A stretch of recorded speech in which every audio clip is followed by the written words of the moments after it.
this chemical that caused him to become Tombstone. This chemical might be what's causing Spider-Man, Peter Parker, to be going through these life cycles and this rebirth in the first place. Now we're gonna so the mutagenic chemical that Lonnie was exposed to is called Diox-3, Diox-3. He said that the spiders that survive the life cycles go through a rebirth. Tombstone had survived a death and a rebirth. Kind of why he's called Tombstone. It gave him superhuman strength, virtual indestructible petrified skin. So that was his death and his rebirth. So he's most likely speaking to Peter Parker. And he says in between cycles, it can leave the spider vulnerable to threats because he deliberately was the one who somehow exposed him to Diox-3 so that when he mutates in a man spider, he can then have control of him as one of his henchmen. We already know Tarantula, Boomerang, and the Hand are villains that are included in the movie. I think that they're all recruited by Tombstone and they all have superhuman abilities because Tombstone gave them the Diox-3 so he could have a powerful group of henchmen to further take over the city.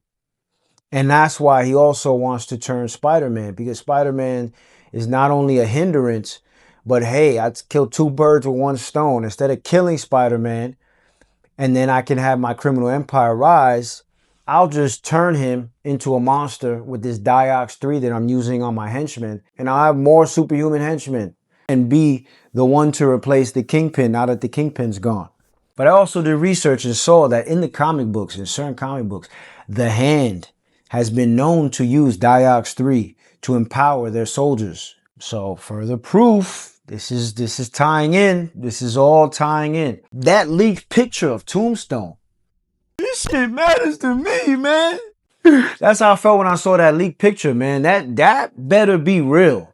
That picture better be real. I don't want to see Marvin Jones looking like the same way he did when he was in Black Lightning. We need them prosthetics. We need him to look mutated. That's a mutagenic substance, right? We dealing with mutants at this point, whether they're born or turned, right? So that picture looked fire, the way they made him look. His face looked kind of altered. He had some sort of prosthetics. It looked maybe even there was a little bit of CGI in there. Little mix of practical and CGI possibly. You know what I'm saying? Like they did with the Thing in the first steps, Fantastic Four.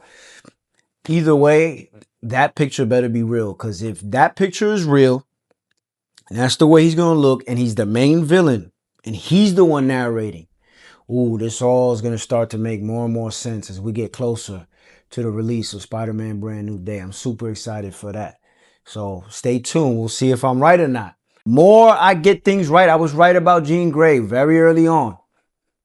And her role, we're going to see. We have not seen Doomsday, obviously, yet. When that movie comes out, and then we get closer to Secret Wars, and we see why she's in Secret Wars, if I'm right about all the little nitty-gritty details that I've found in my research, we need to flood my profile with all the love, all the likes and comments and followers and subscribers, all of that. I need my just due. You know what I'm saying? And I'm going to show y'all love back. We're going to keep it interesting, and we're going to show you the vision, that reclusive foresight. So stick with me, Recluse Vision.